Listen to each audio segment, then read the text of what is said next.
Hello, everybody, and welcome to the Plastic Crack Podcast, Season 6, Episode 13.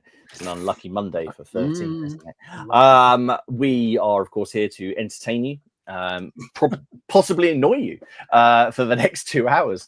But so thank you very much. As always, I've been joined by, I got it right first time, Steve over there from On Point HQ. Down there in the basement, we have Dom from Boots on the Table. And Please let me out. I didn't know if we were getting Ken tonight or not, but apparently not. So Ken's not here and won't be here next week either, because none of us will be. But thank you very much for all of you who are watching this on the replay. We are sponsored by our friends over at Boards and Swords. Let's quickly roll through the normal. If you go over there and enter the code PCP5 when you're checking out, you will net yourself a additional discount of 5% on top of the discount that you're already getting off the RRP that they offer. So do go in there. You can find all the links down below. You can find the links to our channels, so us shills can, spread the plastic love that they did I tell you I'm moving to Beverly Hills next month on the strength of all the free stuff that Good. I'm very pleased. What, you're gonna make a raft out of it? Oh yes. make a raft out of it. I actually because we'll have a good catch up today. We're going to be talking about best army builds and lists and having a bit of a salute roundup. Steve could probably go to sleep at that point because me and Dom were Dom's might be a bit shorter than mine. I don't know. Dom told me how much he spent on beer, and I was a lot on beer. I was quite. Do you know what? I bought a beer and I was actually surprised at how cheap it was compared to what I thought it was going to be. I was getting ready for a sort of a £12 pint in there, and it was, what was it, about $7.50? That was quite. I was preparing myself for a lot worse than that. But yes, we will catch up on Salute. So first of all, to all the people that came up to us at Salute, and there was a lot of you. Thank you very much. It was awesome to meet you.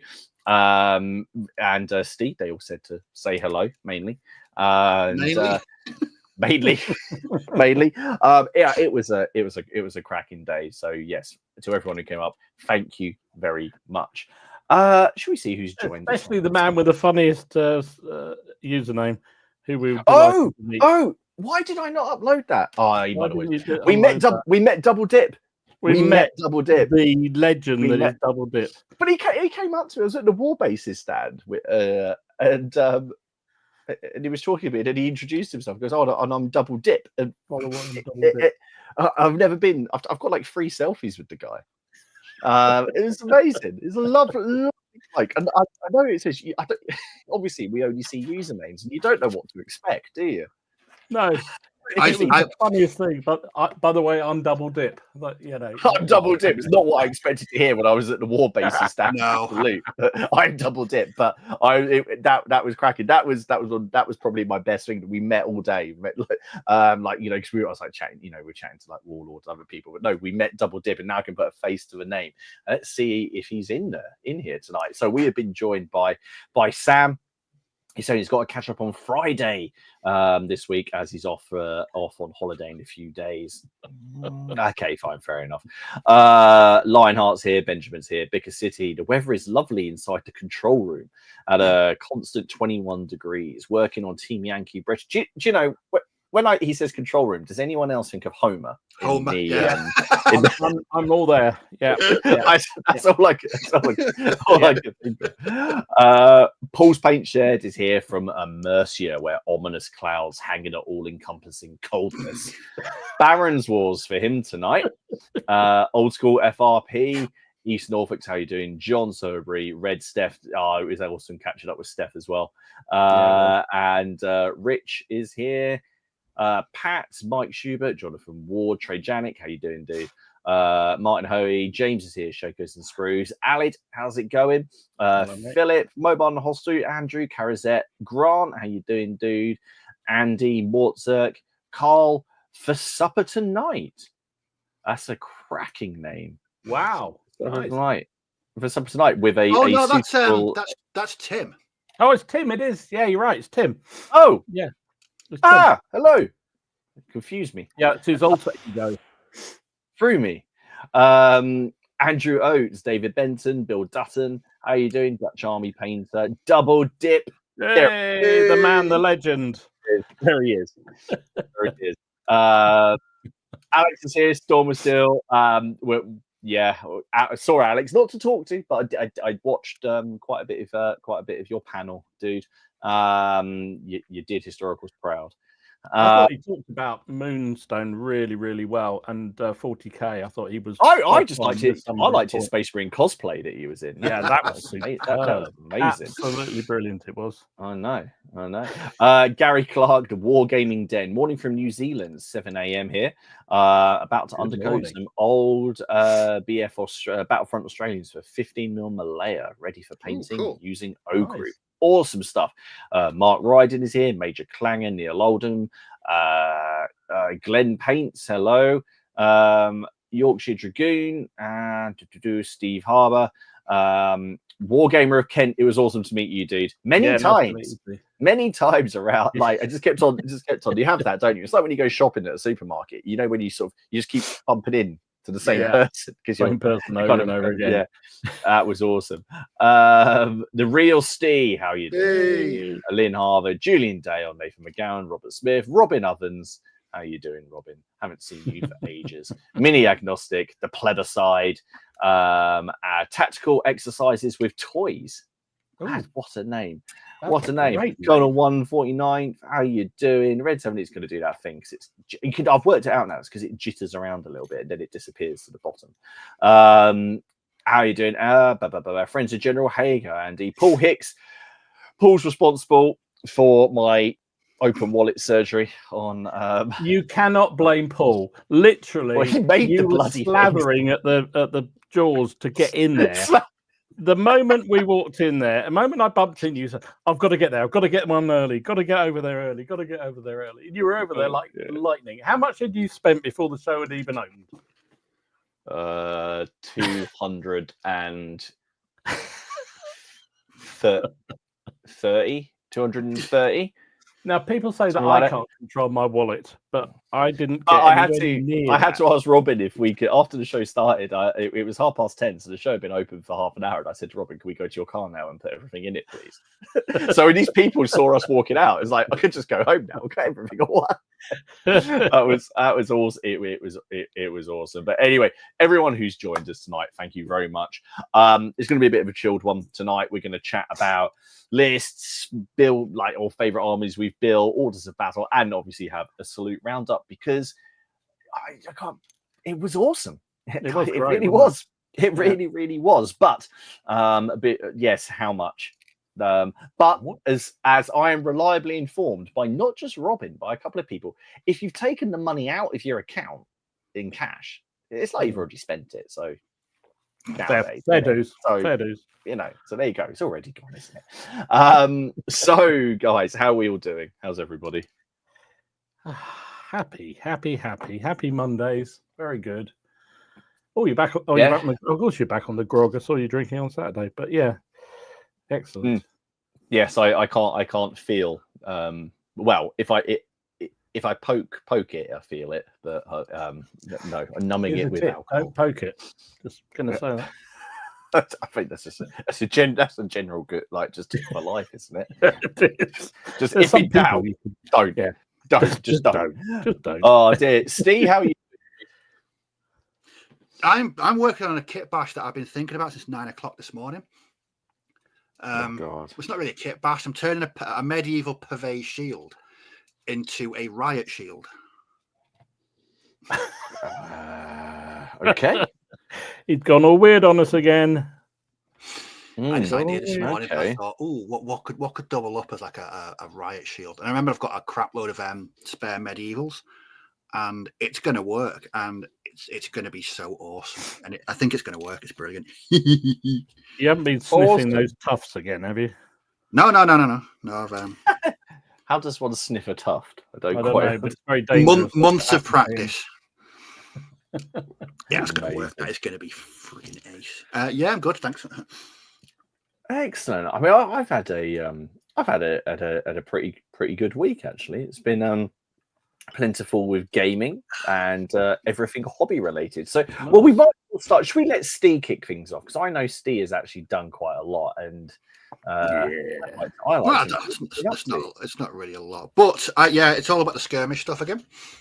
Yeah, well, to be honest, if you'd logged, I was waiting for you to say, well, in the last 7 days, I've actually changed my mind, and mass battles at 2 mil is now mine. Yeah, now my bag.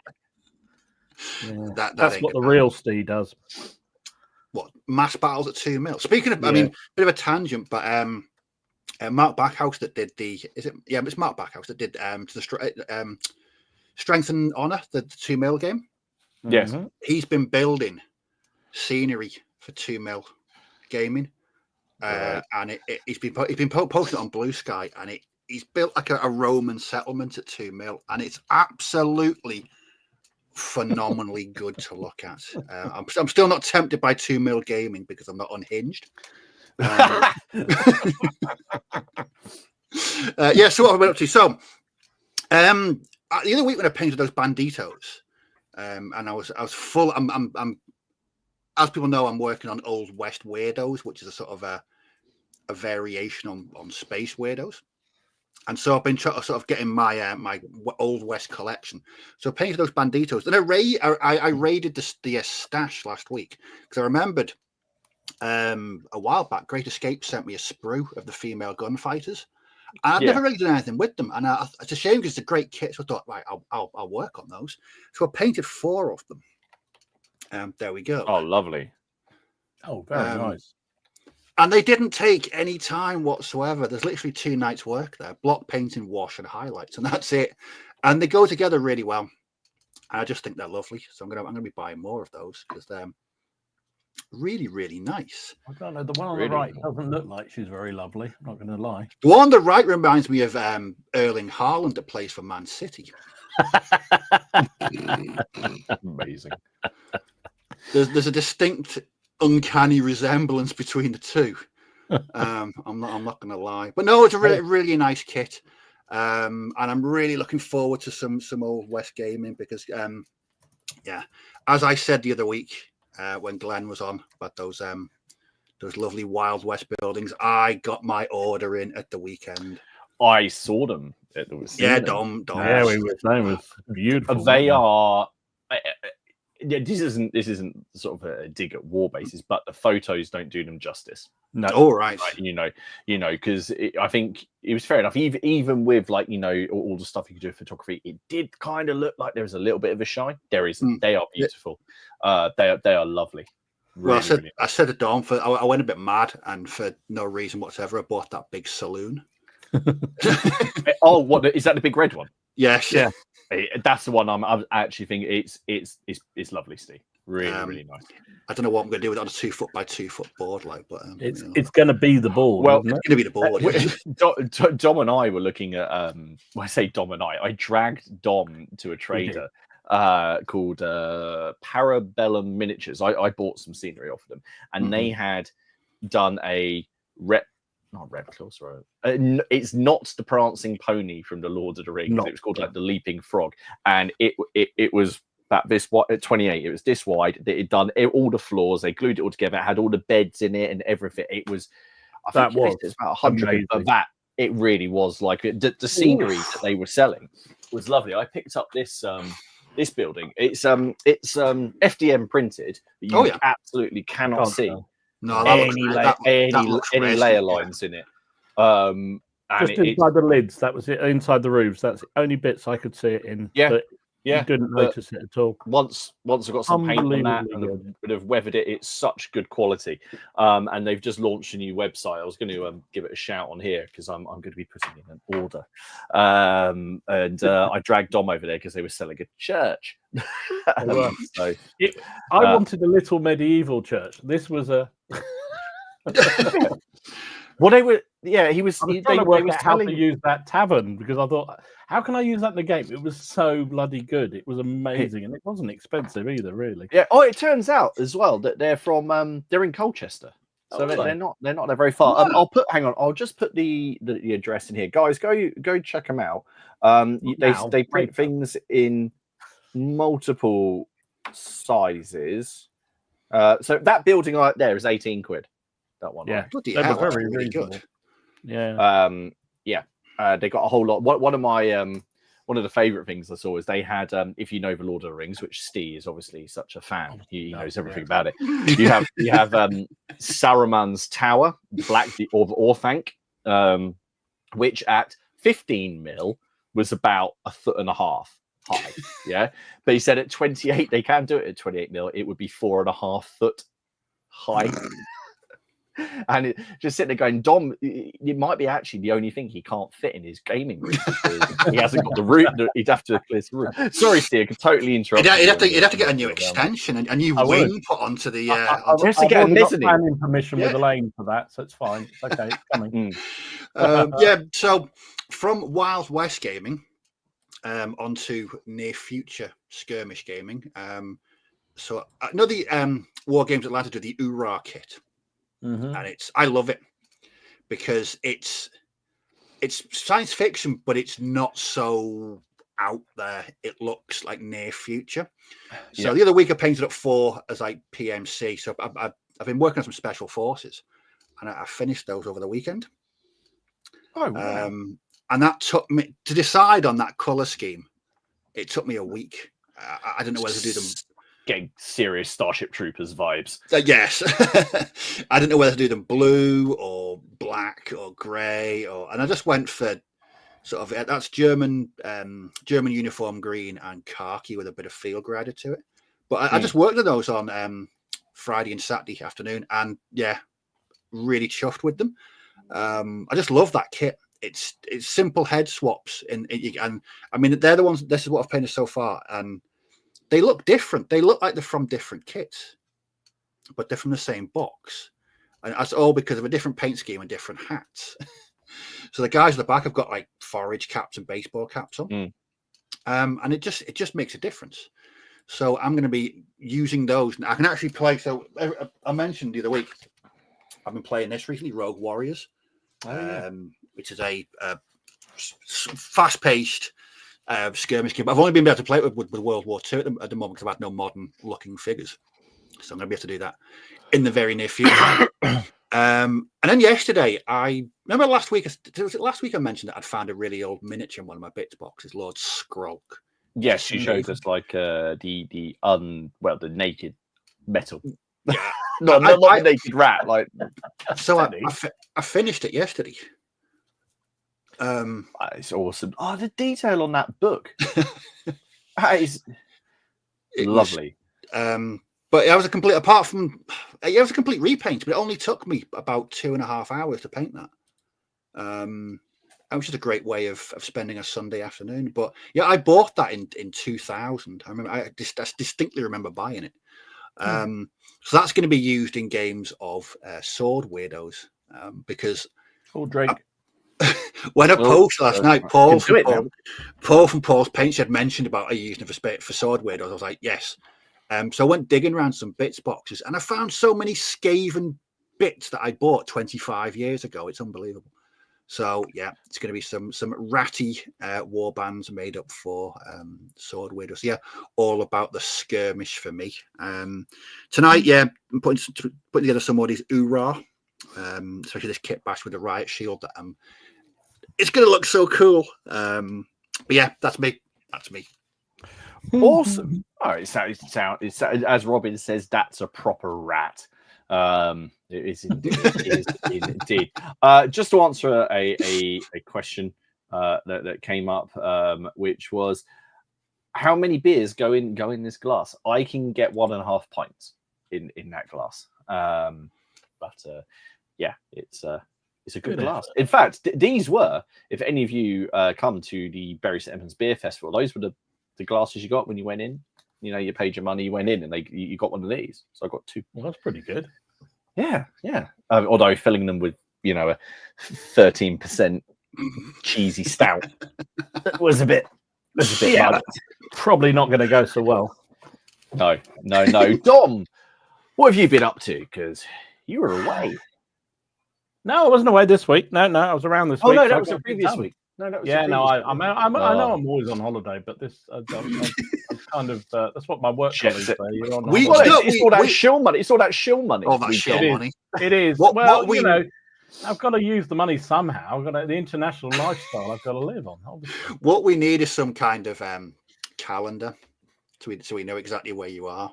Okay, I'll mark it up in the HR department. Don't worry. Yeah, speak to HR. I'm pretty sure they'll get it sorted. Just raise it with your PA. Yeah. Which one? Ken? Got about 5 of them. Ken, God, could you imagine him as your PA? You'd never get anywhere, and you'd never get anywhere on time. The only thing is, all hotel rooms, they'd end up paying you to stay there. Oh God, yeah, it'd be great for refunds on hotel rooms for literally no reason whatsoever. Yeah. Hello, Mr. Cook. I've been waiting for you. I'm really sorry about how we screwed up. I haven't even stayed here yet. Here's your refund. How bad it was. Here's your refund. Yeah, here's your refund. Yeah. Anyway, back into the real world. What have I been doing? I've continued with my rebasing efforts. So, do you know what? I was absolutely taken. I was debating whether to video rebasing all my old 15 mils, and I thought nobody's going to be interested in that. But I put it up, and it's gone ridiculous. Like 3,000 people watched it. It's like, for goodness sake, all I'm doing is ripping old bases off and starting new ones. But it's amazing the nostalgia is strong amongst particularly us old farts. So yeah, I spent a load of time, as you saw last time, rebasing a whole load of the Indian medieval, ancient armies that I've had for 20 plus years and I haven't seen the light of day for 20 years. And then I cracked on with the Bactrian force. So this is the Bactrians that had the same treatment. That is cavalry wing. That looks like it's been really satisfying.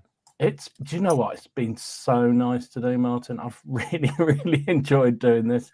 I mean, it's a ball ache to do, to rip things off bases and get to doing. But the satisfaction of having, an old army that, hasn't, as I say, genuinely hasn't seen the light of days for 20 years, to actually get it in a position where I can actually play with it. And I went on and did the Saka allies as well. I think I've got enough light cavalry there for most games, but there you go. So yeah, it's great fun. So these were ones that I used to use back in the day for 6th and 7th edition WRG competitions. And you met him at the weekend, Martin, Nick. I used to me and him used to play doubles a lot. And we used to fight each other virtually every week with these armies. So yeah, great fun to get them all back out and recycled. So that was a lot of fun to do. Really enjoyed doing it. A bit of touch up. I'll tell you, this is a call out to anybody out there. If anybody can think of a way to where you can get 15 mil spare spear tips and swords. Oh, crikey, that sounds niche. There's loads of 28s. Everywhere you go, you can see them easily. But 15s, not so much. And they don't fit on, 28s don't fit on them. So, because there's quite a lot of them have lost, particularly on those Saka. You can just see at the top there, there's some Saka heavy cavalry, and virtually every single one of the lance points have broken off. So it'd be nice to try and repair them, but I don't know. Any suggestions? Gratefully received. So yeah, that was fun. But I thought I'd better do something fresh because you just moan otherwise I hadn't done anything. So Ottomans. Nice. Ottoman Janissaries. So these are, I believe, Mr. Hicks is in the chat, but I believe these are his. These were done for Brigade Games in the US, and I got a few sent over a while back, despite the ridiculous postal charges from the US. And they were great, really good to do. Really enjoyed doing these. So I think that's the 2nd or 3rd unit of Janissaries I've now got in the Ottoman force, and also got some of their special characters. It's a bit blurry, this one, but there's a command group there, and who I love, the guy in real old school medieval armor he's wearing, but absolutely fantastic. Couple of the water givers there who are basically going to feature in the army lists I'm writing up, adding a morale bonus. And then the Emir there is also another one of their figures. So fantastic fun to do. Really enjoyed. Awesome. Worth the ridiculous shipping cost to get them over from the US. Lovely stuff. Yeah, great fun to do.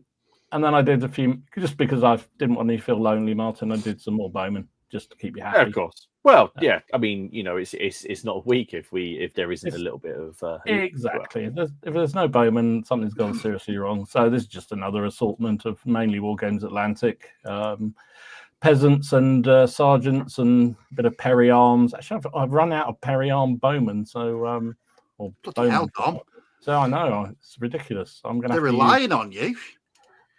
I've still got half a box of blooming peasants to go, and I've got no arms. I have to use the proper ones. Damn. So that was that. And then because I was inspired by the whole doing the 15 mils, and I realised one of the things in the old 7th edition of WRG, you didn't have commanders as such. They were sort of integrated into units, so there was no sort of standalone commanders. So I thought I'd better start getting some. So some I'd made up out of spare figures that were left over when they didn't go together quite right into units, but I thought I'd get a couple more. So these are Dom painting this era rather than the last era. So got an Indian light chariot with a commander on it and a couple of cavalry officers that can go as battering commanders. Really like that. 15 mils, which I enjoyed doing these a lot, and they're so easy to do. So easy to do. Really cool. So while I was there, I thought I'd do some more Indians. So I did some more Indians. There you go. So, although I just noticed the one on the front there is covered in mud. I'm going to scrape that off. I don't know how that happened. How I missed that. I've taken photographs of the damn things, and I've only just noticed that one on the front left has got mud on his head and on his arm. Jesus, mucky bugger. Anyway, that's what I've been up to. Yeah, awesome stuff. So not what about you, mate? It's not much. A much. bit slowly. Here we go. Yeah, there you go. I knew he did. Well, what have I been up to? So I did do some painting last week, although I've got so many videos on the go at the minute. You've probably seen I've just done I'm sure we'll talk about it in a bit, but we've done just done an unboxing of the new Baron's War box. I picked up Salute. I've been working on my trait. Awesome. These where's that? Zeiston and Donington. Write it down, Dom. Write it down. What about Donington? Good choice. Sorry, carry on. No. I'm working on Guards and Traitors Toll stuff. I've got some by fire and sword bits and bobs to do. And then because went to the Salute with Robin, decided so what's always good for a short game, a Friday night game. So we played some Dead Man's Hand. Good stuff. So we set up. Now it's a game that Robin has actually played that much, so it was quite fun to to get it on the table again. Because I don't think I've played Dead Man's Hand for about 6 months, so but definitely very much into it again. So there will be a battle report for it, but here's the moment where everything coalesced in the middle. In the worst Mexican standoff in history, between all of that lot, and shotguns at close range on horseback. I'd just like to add. So that was a great deal of fun. Speaking of Dead Man's Hand, that's actually what I painted up. When I went to Warfare, I picked up Butch Cassidy and the Sundance Kid. I've painted them up because another fantastic Western. There we go. I was really nice. I was really pleased. I did then rewatch the whole film, and I was like, I want to get the shirt color for Sundance right. And I was like, is he wearing a pink shirt, or is his white shirt stained with blood? Because at that point in the film, they're shot to pieces. So I couldn't work out. But I've got to say, I'm really quite pleased with how my Paul Newman has come out. Yeah. I'm very, very pleased with that. They're very simple models, but they are awesome. And they've got some great rules in the game. I mean, it's quite a straightforward game. There's nothing particularly, what's the right word, game breaking. Butch's rule is that because he was quite, sort of outsmarted people and things quite easily, he gets to swap initiative cards around a little bit, like shuffle them across. Whereas Sundance's rules are, in the film, he has a line which is, "I'm better when I'm moving." So in this, whereas most people take a penalty the more they move and then shoot, he gets bonuses. So the more he moves, the bigger bonus he gets to shoot. Cool. And so he's already got a decent shooting stat. Then if you move twice, that's going to double his shooting stat, and then you get into point blank range with someone that triples his shooting stat. So he's got like a 1 in 3 chance of putting you in real trouble. Did you still manage to miss, by the way? I didn't use them because I didn't want. I was scared. But don't worry. Yes, there are plenty of jams and things that are going to occur as well. So yeah, they were really cool, and just a bit of fun, really. So that was all that I painted. I just realized there was one other thing I've got to post up, but yeah, I can see myself doing a bit more Dead Man's Hand at the moment. That was my first game with the new edition. Oh, the Redux, if you like. Yeah, and there were some subtle differences for the rules, which is intriguing because I haven't played the new version yet. There are. There, for example, the big nerve test that you take. So, in the old rules, when half your gang is wiped out, you start taking nerve tests to see if the whole lot run off, and then as another one is taken out, you do it again and again and again. That's still the case, but there's an added qualifier in there, which is if you have how many under fire markers you have on the table, which are essentially wounds. If the number of under fire markers is double or more than the remaining fighters you have left, you automatically fail it and you're gone. Oh, that's brutal. But it's a good way of then making sure the game, because you can play those games. It can drag on sometimes, can't it? Otherwise. Well, it's like when I was playing 10, he wouldn't fight me. He just ran off around the table and I was chasing him. So long, and it was your mate Johnny. He shot him from a building. But because I was setting all this up, that table you saw, by the way, was set up by my daughter, Tessa. And she really, really wanted to play. So yesterday, I said, Liz, I played my daughter at Dead Man's Hand and got the stuffing kicked out of me, and I wasn't even trying to like let her win. She rolled like wife's daughter, obviously one of the first shot of the game, natural 20. I was like, oh, you've killed my leader. So she's all about the Kirby hat. The Kirby hat, that's her gaming hat. So whether it's computer gaming or gaming. So yeah, she really, really enjoyed it and wants to play it again, try out some other things. So hopefully this is a gateway into gaming, but also into westerns, because Haley hates westerns, and there's no way that she's going to get her to watch them. So how can you hate westerns? Yeah, Lane hates them too. I don't know. Well, Haley said she always reminds her. He says no matter if they were made recently, they always look like they've been made in like the 60s, and what they remind her of is. I think she's going to appear behind me now and shout at me. But yeah, sure. What they remind her of is boring Sunday afternoons films that you were made to watch around your grandparents' house after they've had Sunday lunch and everyone's too tired to do anything with you. So she's just some sort of association going on there. I think it's the same with Elaine. I said, why don't you like them? She said they're just boring. It's like, okay, yeah, so at least you got some rationale for it with Haley. I didn't. Yeah, well, no, like if you have a standoff, the tension. Yeah, I think Haley says no, that's just wasted time. You could have had more plot.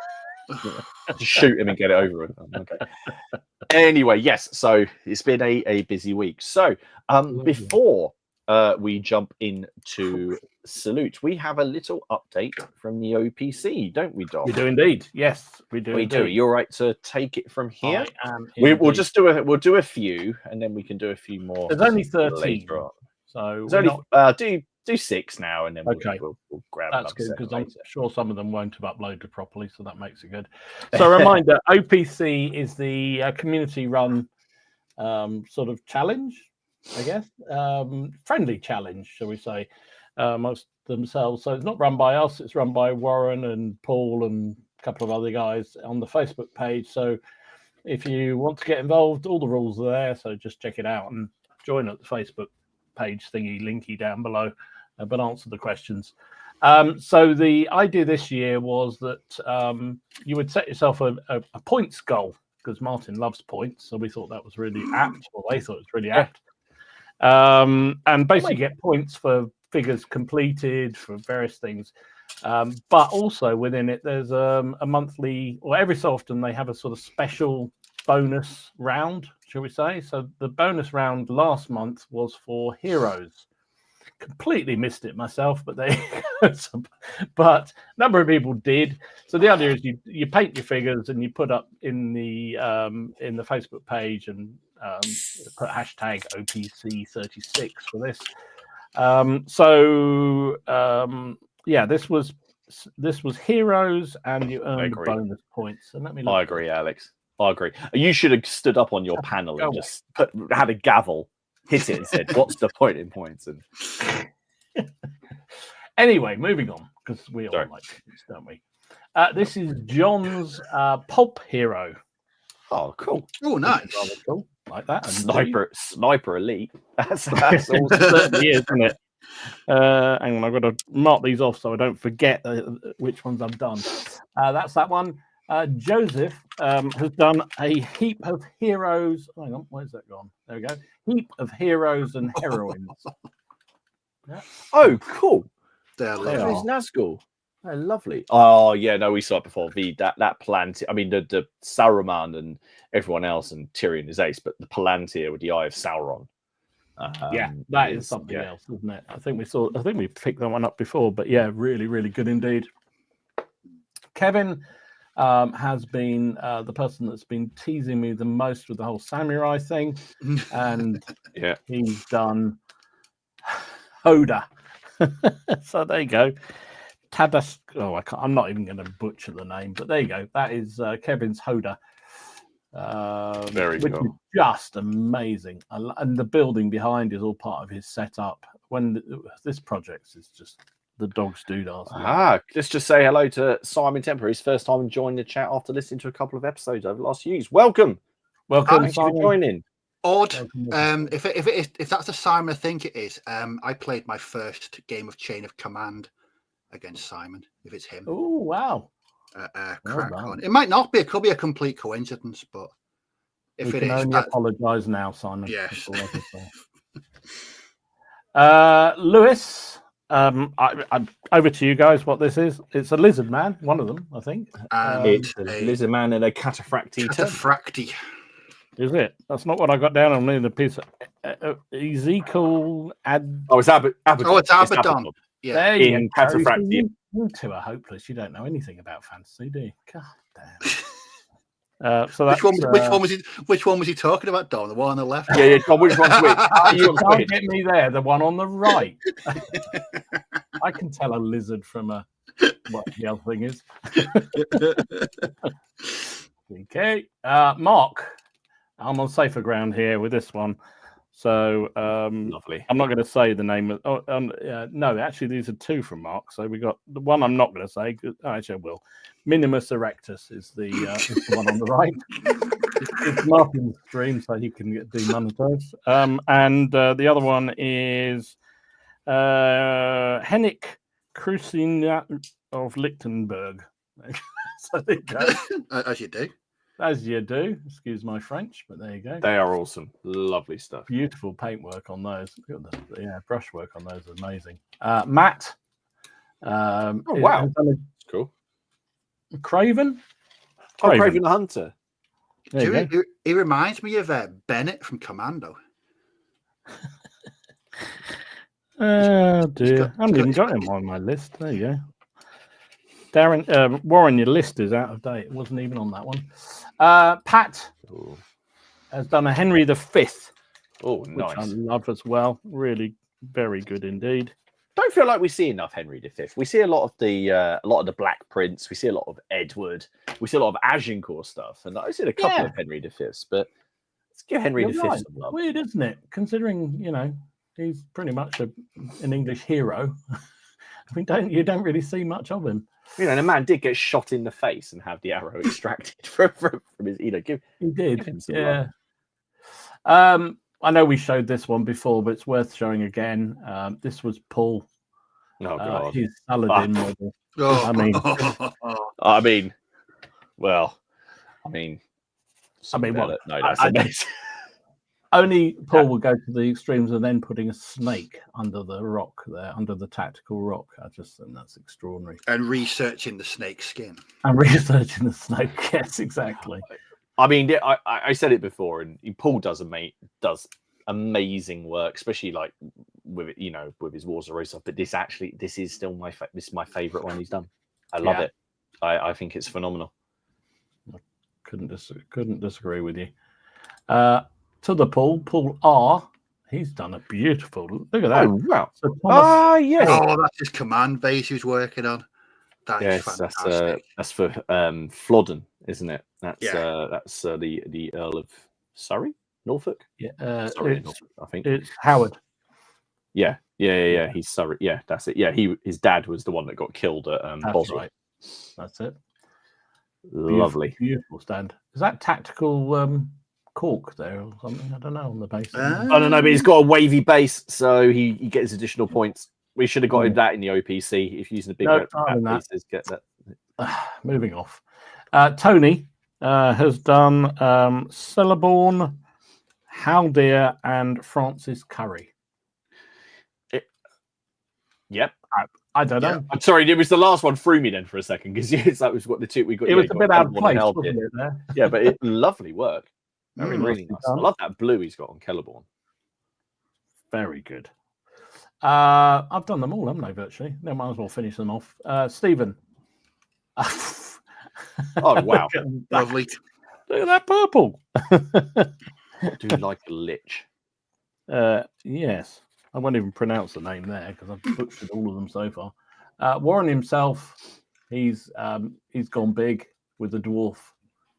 On he's gone big with a dwarf. I don't know what that is he's riding, but that is ridiculously. Look at that! Very cool on that. The skin tone for Warren can do is phenomenal. I love them. It's insane. And then the final one is Jonas's Bretonian hero. Nice. There you go. They're lovely. There you go. That was all the OPC heroes. So look out for details on the Facebook page for what's coming up on that and any specials or anything else. Brilliant stuff. Excellent. Oh, and well, apparently it was that Simon. Hey, yeah, we had my very, very first game of Chain of Command, and he got to witness some quite cataclysmically awful dice rolling from me. Awful. And we had a bit of it. There was one ridiculous sort of stage where my troops and his troops were about 10 feet apart, just blazing at each other with light machine guns, and not hitting anything at all. It was comedic to the extreme. Love it. Awesome stuff. Wicked. Well, let's have a quick chat about salutes with 45 minutes in. Bloody hell. 45 minutes. I know. How did we go through that? Because we just chat rubbish. We yabber on about rubbish. Yeah, true. So, salute was at the weekend. Now, there's going to be a number of videos. Dom, are you doing one? I'm doing a little. Yeah, one's going up. Things like that. Tomorrow. Alex has already done one, so go and check out Alex's after the video, after the stream. Yeah, obviously. There's a whole load. But Dom, impressions. What did you think? What, do you want me to do an impression? Okay. Right. I could do my Rastafari. No, I better not. No, you better not. I thought it was absolutely fantastic. I think it was the best salute so far. Well, certainly in recent memory anyway, since it's been in the XL, I would say it was the best one. It was packed. 7,500. They sold out. They sold out twice on the ticket front. So very, very impressive. I mean, XL is a horrible place for anything, but it is the place for everything in the UK, hobby-wise. I think in terms of launches are there. You had all the glitter artsy of the hobby, certainly on the historical side, but also quite a lot on the other side. I really had a great day. I always try and get along to salute, even though I preferred it when it was at Kensington and Earl's Court and various other places. But It was absolutely fantastic. Really enjoyed it. Had a great day out, meeting lots of people as well, which was also good. It was started, but I was waiting for my mate Nick to get his arse over so we could get in. And Paul Hicks wandered over, and we were having a chinwag outside the door. So that was kind of the start of the Saturday for me. Few beers at the middle of the day probably didn't help the enjoyment. You messaged me at 11 o'clock saying time for a beer, and then I thought I'd missed you, and then I messaged you at 12:30 saying, "Where are you?" But still in pub. Yeah, that was kind of what happened. Mistakes were made. What can I say? It was awesome. But what about you? You enjoyed it. You haven't been to so many, have you? But did you still enjoyed it as much? As what? Sorry, you haven't been to as many salutes. No, I've been to 10 now. Oh, more than I thought. I thought you'd been less than that. Yeah, no, I've been to 10. The one I missed was when my daughter was when Haley was pregnant with my eldest, and I had to go to antenatal class, and I can tell you that which one which would have been more use actually. So I really I really enjoyed it.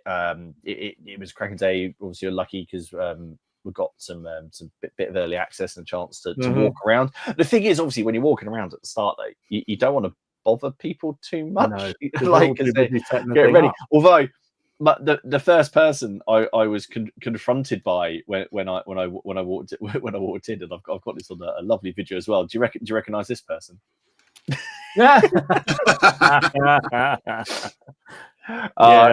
Ken's awesome. Like the game he was running, which was a tad smaller than his normal ones. I have to say. Was. I said it was. He won an award for that as well, didn't he? He was very good. Yeah, he did. It was congratulations. He won. I think was it best mass battle game or best big game, something like that. But he that was awesome. So I have to agree. I thought there was definitely. I felt more of a buzz this year, but also I felt like the anticipation going in, there was more of a buzz in these weeks. I felt that the engagement from Salute from it was much more engaging, for lack of a better phrase, this year than it has been in other years. In other years, it's kind of been, you're excited about Salute, yes, but this one, I suppose that's what he's geared to do, is hype it up. But there was a lot going on. There seemed to me to be more releases that I was interested in this year. Last year, I walked away with just like a couple of books and some paint. This year, with a lot. I mean, Burrows and Badgers. We were walking around, weren't we, Dom? And as you got to the front, there was just this mass of people, and they were queuing, and there was all the queue for the new edition of Burrows and Badgers, which was awesome to see. I mean, the queue went out. There were extra people there. They were basically getting them to come to the front, get their stuff, and then go and queue separately to pay for it, because it was just blocking everything. My God. It was and that's awesome to last see. Year though, wasn't it? If you remember the same this year and same last year, the biggest queue I reckon of any stand consistently throughout the day was the Badgers and Burrows one. They just and people were going in and going. Saying, well, I haven't got that one. That completes my set. And literally, they were buying every model, so they had every single Badger and Burrow model. Yeah, it was just unbelievable. I'm really pleased for him. I'm really pleased for him, because especially they deserve it. The work they put in on what they do, and the customer service they have, they deserve it. And Alex has got it here. It has felt in previous years like there were more empty tables, and this year everything seemed to be full. And totally, there were more. I felt like there was more games. More participation games. Participation games for sure. I think there were many. I didn't feel there were quite as many of the big display games that there have been in the past, but there were a lot more demonstration, but not more participation games in return. And I think I'm happy with that. I think it is more of a show for shopping and then getting involved in games, I think. Personally, but Double Dip said it was his first time, and he had a great time there. And it was awesome. Like as you said, I made a beeline for Mr. Hicks, and I do well. Actually, look, I'll share this picture. I did this for you, Steve. That was what I walked away with. And if you look I saw before all the halflings. I own every single, well, not every single one he has, but every single copy. And I believe, yes, because I was his first customer to get all those. But yes, I made a beeline. But then because obviously Baron's War was being sold at the same stall, it was just hand it. I couldn't tap my card because there was too much on it. But yeah, I picked up that as well, which is awesome. I've done there's an unboxing of that on the channel. Got scenery. I got the Good, the Bad, and the Ugly set. I had to run for that Great Escape because they were down the other end. Inconsiderately, Wargames Atlantic and Paul Hicks and Footsore, they were at the other end, and then Great Escape were at the other end. So after I got the Wargames Atlantic stuff and the halflings, I had to get to the other end of the hall to get the Good, the Bad, and the Ugly before that disappeared. They were going quick. They were rammed as well. So that was really nice to see. I actually didn't get that. I meant to get that, and I just ran out of opportunity. I ran out of time. I was there. I know I was in the pub for about 3 hours, but apart from that, I mean, I was there at 9. I was in the hall by 9, and I didn't leave till literally they were telling everyone to leave the building, and it was still busy. It wasn't crammed like it was earlier, but it was still a lot of people around. That was the other thing. In past years, I think by sort of 2 o'clock, you could generally walk around and get to see everything. There was still a lot of people there, even at 5 o'clock, playing games and buying shit. Now, to those people who always say I buy far more, now just put your picture up again, Martin, and what you just bought, what you bought at the show. I don't want to. I feel like I'm getting shamed. Yeah, you are being shamed for this. Is bullying. I'm actually going to win. I'm going to repeat you. That's yours. Yeah. That was mine. Bear in mind, the 2 boxes in the top left were pre-orders, so they don't count. Yeah. That was it. And the most of the bottom stuff there was all freebies. So I just got some Perry goodness and a couple of buildings, really. So Yarbu sucks. Yeah. Well, it was a really good time. I had a very, very good time. Tried a few games. Tried some things as well, which was only bought a bait. I did have. I've got. So Alex took part in one of the main panels of the day. And there's a photo I have of him on this panel, and I wanted to do a caption contest for it because he's the look, the expression on his face is ace, and I'll have to dig that one out. But no, it was just a really good day, and met a lot of people, got to chat to a lot of people from different companies as well, other content creators, which was fun. But yeah, I really do think South London Warlords deserve a pat on the back. I thought it was awesome. Do you know the other thing I found? I was thinking about that today because lots of my club mates messaged me and said, "Oh, I didn't see you there." And normally you walk around the show and you bump into so many people you know, and I did. I bumped into loads of people I know, but I didn't see anybody. I only met Jonathan from my club. The rest of them must have all been hiding. And we were there. It was very bizarre. Yeah. So, but that shows how busy it was. Really, I think. Robin wants to know what it was you got from Eureka because you made us go over because we went to the stand with you to pick up a pre-order and you didn't actually know what was in the box. I couldn't remember what I'd ordered because I had forgotten. I bought it was just a couple of Ronin samurais and some warrior monks. That was all it was. It was just it's always a good idea if you're going to a show to pick them up because you don't have to pay postage, do you? Which is always good. What were the freebies? There was a dice tray. There was a dice, obviously. There was another printed model. There was a QR codes for STL files. There was the dice. Lovely British Napoleonic officer figure. From 1815, which was really good indeed. So yeah, it was. There was something. There was Quark. There was Quark sprue. Quark. It's a sprue Quark. Yeah, there was a sprue Quark. That's been bothering him for the last couple of days. I've lost it now, but someone just posted up asking where this Good, the Bad, and the Ugly set is. It's on Great Escape Games. If you follow that link in the chat there, that'll take you. That'll take it to it. Denise says his dice tray. Alex says his dice tray is. I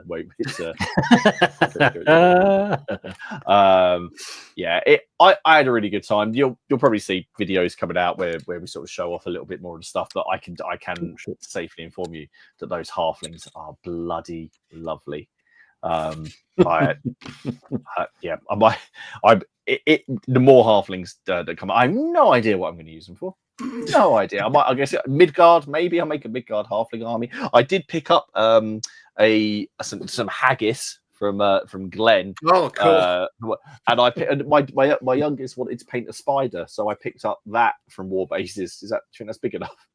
Yes. Oh wow, that's big. Yeah. Just for hang on. Oh, I've got one here with a cross, a power cross. There we go. There's a 28 next to it. So lovely stuff. So yeah. Oh god, that's just gonna tip from my shelf over. That's all made of metal, so everything is going to. We don't want another repeat of the rocket incident, please. No, I was chatting to Paul about that. I need to find that episode. Someone did send me the link to it. I want to find the episode too, because it wasn't just it wasn't the breaking of the rocket. I think that finally finished me off. It was the fact that afterwards I went like this and I got the super glue in my eyelashes, and I glued my. Do you remember I super glued my eyes shut? That was just all round a shit time. I'm sorry. That was just all round a terrible time. Anyway, Double Bit points out there was a Highland dwarf in there as well. Oh yeah. Oh yes. We've got that somewhere. I managed to get a few some more brushes and what the hell is that I bought? Oh, I bought the actual book, The Bad and the Ugly, from Great Escape as well. So because I wanted it. Right. It might be sensible because I don't think there's loads of news because most of the news was obviously people coming to salute. So how about we do the news and then we'll chat about our lists? How about that? That's good idea. To everyone. Brilliant. Right. Where is the horrible music? There we go. All right.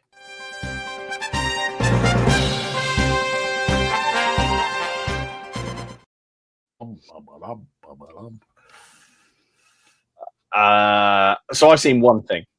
Go on then. Hit it. And it's well, actually, no, I've seen two things, and this came up just before we went live. This Friday, Warlord are announcing pre-orders out for their next Hail Caesar supplement, and they've teased it with this picture here. See, I was betting on the Roman Civil War, but is it going to be Pyrrhic? I don't know. It's, I thought it might be Pyrrhic army, but I suspect that is Seleucids. Did they ally with? I don't know. I was just wondering if they maybe with what in the Roman Civil War. No, they fought. There was no, because it wasn't in the Civil War. It was later on. So I don't know whether those Romans are correct. But anyway, I reckon. That's right. So, of course, interested to see what that is, and the rate they're cranking out these supplements, which is obviously from the call that went out sort of 3 years ago for people who wanted to write them. I think they're onto them. Just keep pumping them out. Good. If they're all the quality that we're doing so far, excellent. So the only thing I saw was that GW have they've got a new version of one of their Ents. This is beach bone, but I like an Ent. So I don't know if this is going to be a a Forge World model. Or if this is going to be a plastic kit. I imagine it's going to be a Forge World model. For those people who enjoy their Ents and their Middle-earth strategy battle game and stuff, that is on the way. There you go, Dom, over to you. Okay. I just want to say I am squeamishly excited about the whole any kind of Macedonian type army coming to Hail Caesar. And the fact is I've just found all my 28mm Macedonians. Oh. So that's perfect timing. Thank you, Warlords. Please send it to me now. All your letters that you've been sending every week for years with little bits of newspaper cut out to make up the letters and the words finally. Threatening ones that probably work. But it hasn't worked with the Leipzig one yet for the black powder, but hey, we're getting there. What else? There was, I think last week, this Victrix showed off 28mm late war German infantry. I'm so interested in these. They look absolutely brilliant. 45 figures, so you get a full platoon plus your heavy weapons. You don't have to buy anything separate. It'll all come in the packet. And they do look good, Steve, don't they? What I love about them? I love the proportions. Yeah. Just look how realistic they look. Yeah, they do. And I guess this is following on from, didn't they? They did some British, didn't they? Just to sort of test the market. Yeah, they did the Siocast ones, didn't they? There was like right. a British release, but they are, yeah. Thank you, Martin. They look the mutt nuts. They really do. I'm going to put that back up. Yeah, fantastic, absolutely fantastic. Really nice figures. Ken, not our Ken, the other Ken, will be very excited by this Kickstarter. This is for a papal army from 1860. But is it STLs? Sorry? No, it's white metal and STLs. Oh, okay. So you can get both. That's why I thought he'd be excited, because I know he wouldn't get excited about printing, but they are actually models as well. So if you're interested in that, check it out. Interesting period indeed. And our friends at Warlords also showed off this. Oh yes, I saw that they. I meant to say yes. But this isn't just a desert expansion, is it? There's other stuff in there. No. I think what they've done, it's covering, because I know the actual tank packs are separate, so I think they're going to be covering virtually every tank from 39 to 45. Yeah, that's a lot of tanks. That's a lot of tanks. I look forward to seeing all the people arguing about the different armor values and everything else. Like, yeah, very nice. A company that doesn't really get as much love as many others, but has been going for donkey's years. Also on Grills and Odds will remember them well. Elite Miniatures. Oh yeah, range of French Napoleonics. So these are from the earlier period, 1800 to 1809. So they've got bicorns and that sort of thing. So there seems to be a big push towards the early Napoleonic period. I know the Perrys have got theirs coming or out as metals, so they've got these elites. Elites are very much an old school figure. They're an acquired taste, I think, is the way I describe them. I actually think I really like them. A lot of my Swedish army is elite miniatures. So yeah, really interesting to see them continuing to churn out some good stuff. Although ordering them is a little bit antiquated. So that way, which is not great.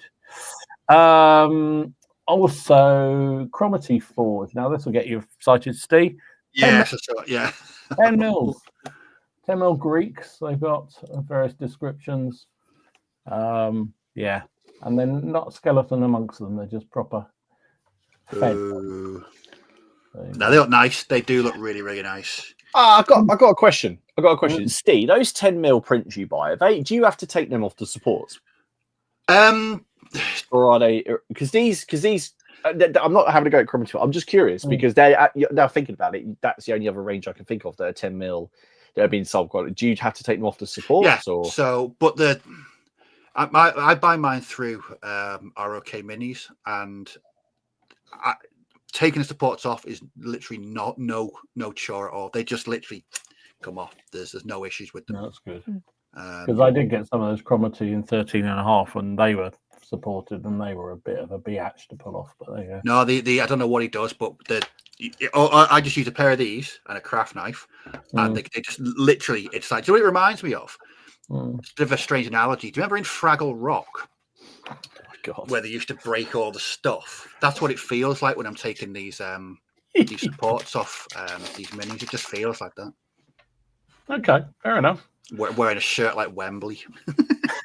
And the last one I'm going to talk about is so if you were at Salute, sorry, going on about Salute again for those who weren't there, but if you moodle onto the Perry Renedra site, stand, I was talking to Alan and Michael, and yes, they will come back on, by the way, just so you know. So we haven't scared them off. I said you can come on for your fourth time. So we'll sort that out at some point soon. But they were showing off their 3-ups for some new Spanish Napoleon guerrillas. Look at those. Now, you said these are going to be like a small frame used as addition. Alan was saying they were aiming originally to get them in the Spanish boxes that went out very recently. So they were on pre-order and actually available at the show. but they couldn't get it done in time. So the idea is they are a small sprue with just 4 figures on them. So that's 3 of them. And there's a 4th which they didn't have at the show, which you can basically. So he couldn't tell me exactly how they were going to sell it, but presumably they'll be sold as a single sprue on the website somewhere. But they'll just be a single sprue with 4 figures on them, they'll look pretty juicy. But he said they should be in the next month or so available. So, but yeah, really nice. And I think they'll work very nicely for quite a lot of other periods and games, and Blood and Plunder and that kind of stuff. I would imagine they'd work very nicely for. So, yeah, Dogs Doodahs, very nice. There you go. Awesome stuff. Well, I don't think. Sorry, I'm just finishing an arm while you were talking. Excellent. 4. Yeah.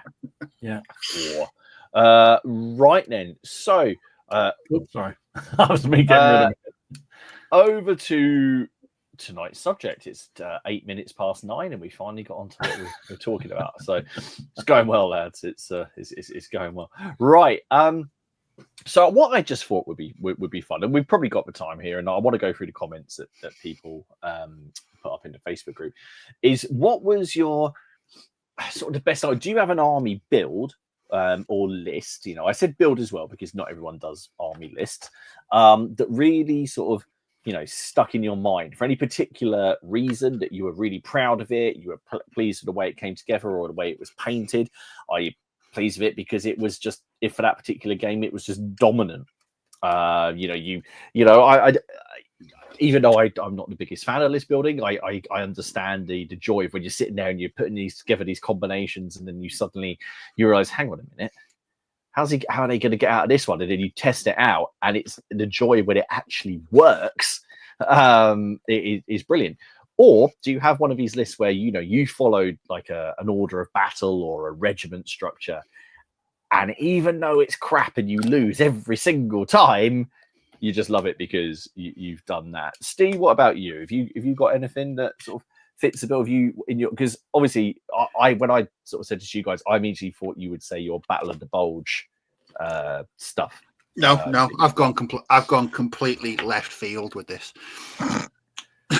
So whenever I hear list building, I only ever think of X-Wing, because that for me was one of my memories of playing X-Wing was list building, and it was you had your 100 points, and you tried to get you build into a list essentially, and I played X-Wing for a good few years. And I got some great memories, but I can't remember every list, but there are a couple that stand out. The first one, I've actually got a graphic. Dom was quite surprised that I've got graphics here. So I can't remember the exact additions to it, but this one here, this is going to make absolutely no. I'll warn everyone now.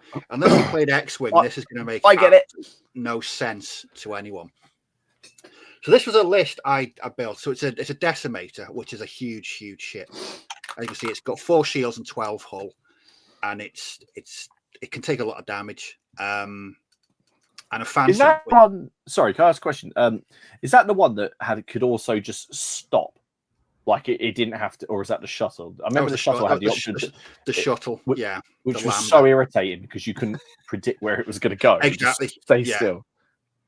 So where you were trying to block its next move with like an X-Wing or a TIE fighter, and it just stayed still. Yeah, the decimator was the great big evil looking grey thing, right? And so I don't know how it happened, but I paired it with a phantom, the Whisper, which just basically it can teleport, and it's got mad maneuvers. It could barrel roll. It could do all kinds of things. And I played it against my mates 4 times, and after the 4th game, I had to promise never to use it ever again because it was horrible to play against. I essentially, my mate, I remember because games last an hour, and we had the initial maneuver phase, and we closed range, and I destroyed a ship a turn. Ouch! And I think you've titillated Tony. X-wing. Luke Skywalker, R2-D2 with a extra shield, proton torpedo, and rookie pilot wingman. Yeah. But I remember none of us actually enjoyed playing this list. I didn't like playing it because I don't know what, because I can't remember the upgrades, but the Decimator was horrific. It was absolutely horrific to play against. And the Phantom was just so agile, just dodged everywhere. And so after the fourth game, I said to my mates, I won't play this list ever again because it's bloody awful. Was that, or you had to get new mates? Was that what it was? Yeah. No, because when we used to play X-Wing, it's Star Wars. You have the Star Wars banter. You make the noises and quote from the films. But it's not so much fun when your opponent is literally zapping one of your ships every turn. No. And these were X-Wings as well. And the amount of especially up close, the beating they were taking was horrific. So yeah, I said I won't use that ever again, and I never did. But it just I was gonna say it gave me happy memories. That it did give me happy memories. But I guess it's quite satisfying when you do spend a lot of time building a list and spending. And I know I did this a lot when I was younger. Just spending a lot of time just planning out an army, working out what's going to happen, and then it actually does what you really want it to do, and is absolutely the dog's doodahs and beats everything in sight. It's kind of satisfying, even though, as you say, you wouldn't want to use it again. It was awful. I mean, I had no idea it was going to be as horrible as it was. I literally no idea. I'm not a cheesy gamer. I'm not a power gamer. I won't take a list just because it curb stomps the opponent into oblivion. I don't like that, especially with Star Wars. I mean, it's not the way of the Jedi, really, is it? But I just stumble upon this. I thought, well, I'll take it. I've got the Decimator. I barely use it. I've got a Phantom. I barely use that as well. Put them together. Like I said, I wish I could remember the upgrades, but they were. They're forbidden. Well, yeah. I think I had about 24 points worth to play with. But do you know what? So Jonas has just put happy memories with that Suntier Fell. Suntier Fell was like he was a TIE interceptor. He was nasty, but he died pretty quickly.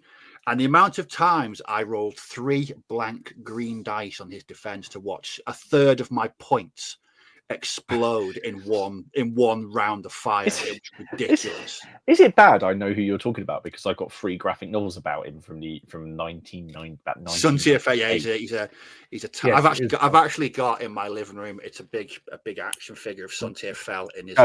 Isn't he Wedge's brother-in-law? He's like brother-in-law. Yeah, he's married to Wedge's sister, isn't he? The politics. But yeah, Suntier Fell on the offensive was horrifically bad because again, TIE interceptors were so agile they could dodge, barrel roll, all kinds.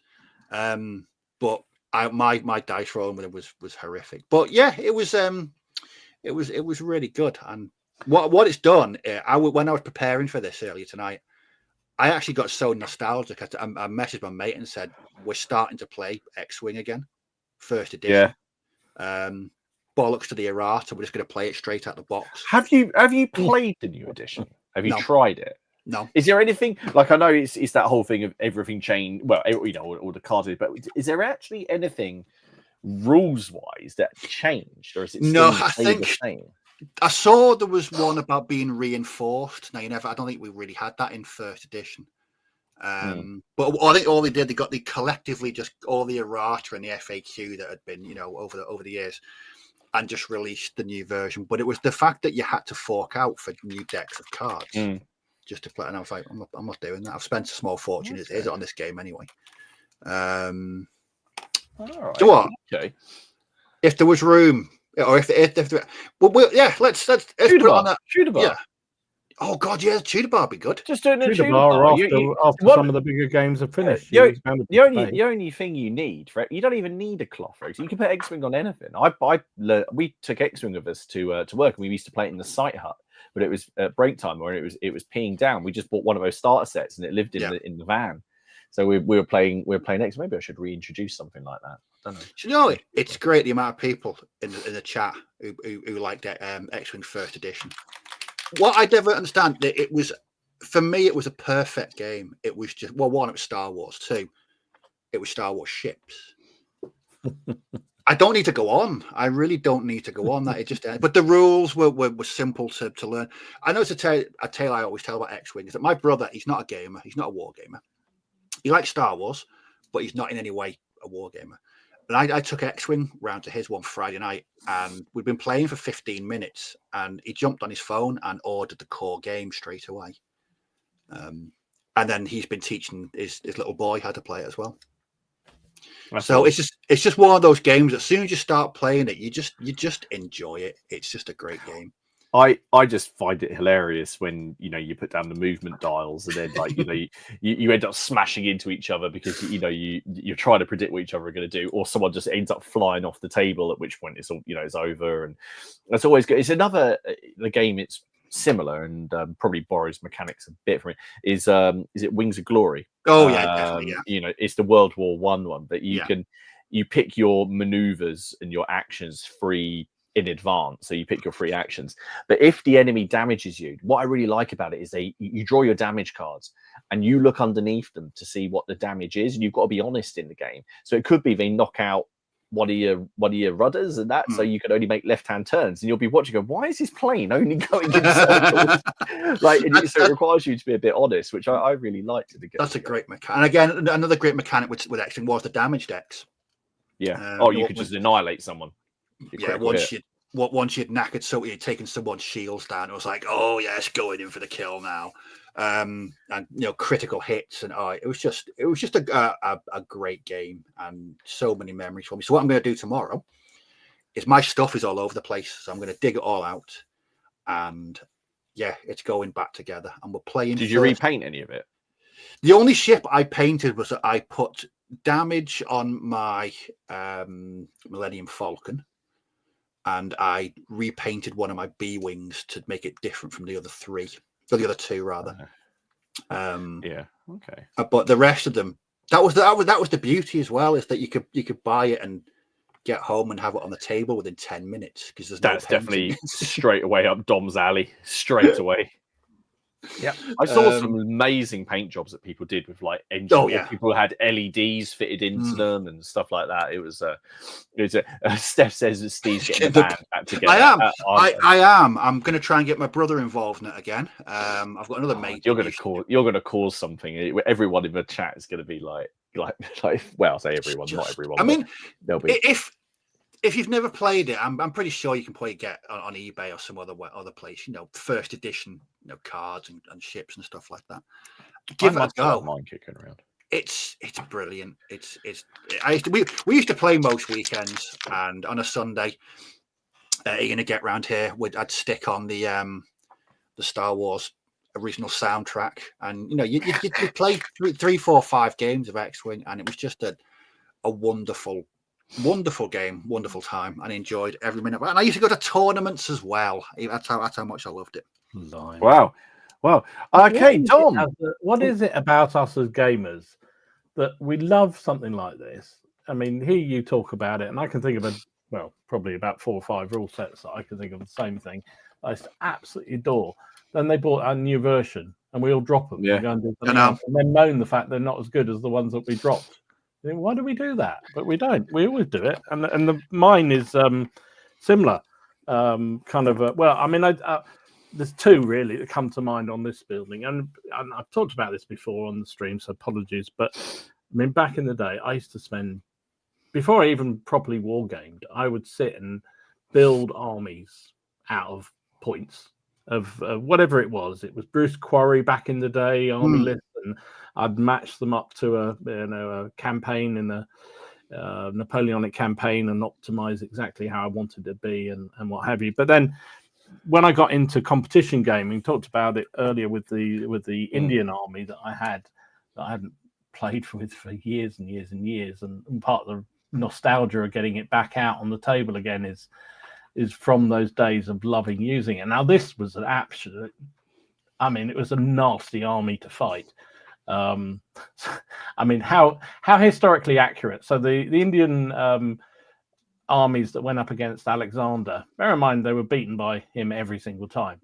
Although he did come close a couple of times to not beating them, but they had their infantry had a sort of bamboo longbow, which the rule writers in Wargames Research Group's wisdom decided should be exactly the same as an English longbow of Henry V's period. So they were devastatingly effective. And then when you got in close to them, they had two-handed swords, which are also pretty tasty. So, and then if you avoided those, you had a whole load of elephants that just used to steamroller everything. Out and backed up by some rather nasty infantry, also with two-handed chopping weapons, and it was just a nasty, choppers, big choppers, big choppers, and we used to. So Nick and I, who played doubles, a lot of doubles, 7th edition WRG, we used to sit and pore over building a list. A combined army, because you'd get like, I can't remember, I think it was about 1,000 points each or something you'd get, and we'd work, and you couldn't go over that amount. You had to stick to your 1,000 points. But when we'd sit down and work out, so what if the battlefield has lots of woods? Now elephants aren't good in woods, neither are my cavalry. So then he'd take the Macedonian army, which would have a whole load of Heltas and Thracians and everything else, and it was just kind of, it's that kind of great fun of just sort of working out all the different scenarios of how you're gonna. This is competition gaming, so you had to work it through and work through what kind of armies you would like to go up against as well, because it was anything goes. It was literally anything goes that you fought against. So that was great fun. It didn't always work. Nick reminds me constantly of the time when we were up against a medieval army. Which my elephants should have absolutely obliterated. Elephants against knights isn't so good, especially mounted ones. And I managed to roll 4 ones in a row in combat and lost all 4 combat. Still doesn't live that one down. It wasn't foolproof. Even a fool like me could manage that. So that was fun. And we moved on from that into this. So this is Warhammer Ancient Battles, which we used to play a lot, mainly in 28mm actually, and that's where I'm going to start that was my next project, be dusting those fellas down. But in that didn't do so much we played mainly more fun competitions, but it was great fun, and I used to love this rule set. Case in point, they re-released this as a second rule set. It was the rules to play at the time, and then Warhammer or WRG sort of stopped supporting it anyway, and everyone stopped and then moaned about the fact there wasn't a fun ancient rule set out there. Still people play it, but for this I used to love playing a Viking army, and that was always great fun because they had berserkers in them. It used to drive absolutely nuts because you didn't know where they were. And you get close to the unit that they were in, and they'd leap out, and they'd absolutely carve everyone a new one, and all died, but it didn't matter. They just completely destroyed whatever they went up against. And part of the fun with them was you had to try and trigger them somehow with light infantry or something, so they'd charge out and waste their hits. But that was always great fun. So yeah, we used to, unashamedly, I used to spend hours and hours and hours just working through army lists and building things out and just getting absolutely, as I say, trying to work through what would I do in this scenario, what would happen if I went up against this army. Even if you were fighting in period, how would you deal with certain armies in this situation, and trying to build it out the right way. And I loved that. That was, in those days, that was very much my enjoyment in the actual gaming, because I didn't have that much time to game. I didn't have that much time to paint or anything else because of real life. But you could generally, if you're sitting on a train going up to London or what have you, could get your army lists out on your lap and a notepad and work through some armies. And that's what I used to do for hours on end. Loved it. Great fun. Would you play it again? Warhammer, yes, I would. Yeah, I would definitely play it again. Yeah, in fact, I've been digging out all the supplements again tonight, actually, and ready for this. So it's the Alexander book here, which was a great one. Had a really good Numidian army from this, and also there's the Hannibal one, which I love. The Carthaginian army, absolutely fantastic. Arthurian book was a great one. So yeah, I probably would. In fact, I probably will. All right, I will. I'd really like to see that. I had the first edition. I remember being in a shop in Cambridge called Otherworld Games that was mainly like role-playing games and card games. Now I look back on it now and go, how the hell did that ever stay open? But just because how did you make any money? I remember one time they were just selling Warhammer Ancient Battles, and they were selling loads of Foundry miniatures. And I bought them, and those miniatures that I think I've showed you guys before, and I've had them since 90. It was about the time. It'd be about 99, 98, 99, I think. So yeah, those are I'd really like to see someone play those again. Oh, there are. I mean, I'm on a Facebook page. It still has got a dedicated group of nutters who play it, and I think I should rejoin that group definitely. No, Anthony, I wasn't a power gamer as such. Well, it sounds like I was, but I wasn't really, because I didn't have that utter ruthlessness that you need to have to be a proper power gamer. I just enjoyed the game, and I like winning, but we'd enter tournaments more for the fun of it rather than anything else. And if it got really serious to the point where people are having fights in the corridor, then we definitely didn't want to deal with that at all. So yeah, we were gamers, not fighters. Fights in the corridor. Fights in the corridors. Well, you're not a list builder, so how do you get around them? Well, I was a list builder. All the time that I played Warhammer, and I think it was just the move away from list building, or from. It's just unfair because I've literally just sat here and done a list for Midgard, but list building in the same way, because in Midgard it's kind of like take away a point of armor, make them light. There we go, done. It's not that's not as crunchy. I don't know. Anyway, my favorite one that sticks in my head was from 6th edition Warhammer. So this book came out in 2001.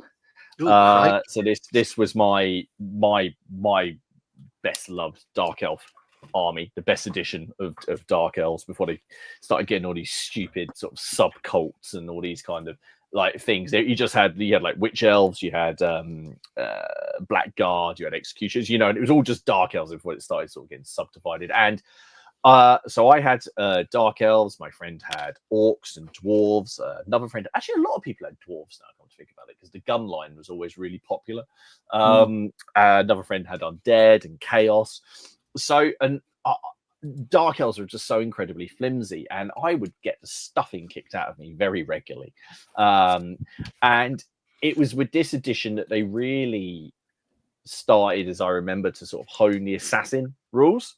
And I thought, right, I can have someone hiding in my units. It jumps out, and it was always a rule, but this one was the one where they you could like upgrade them with, you could give them poison and killing blow, or they could confuse enemies and stuff like that.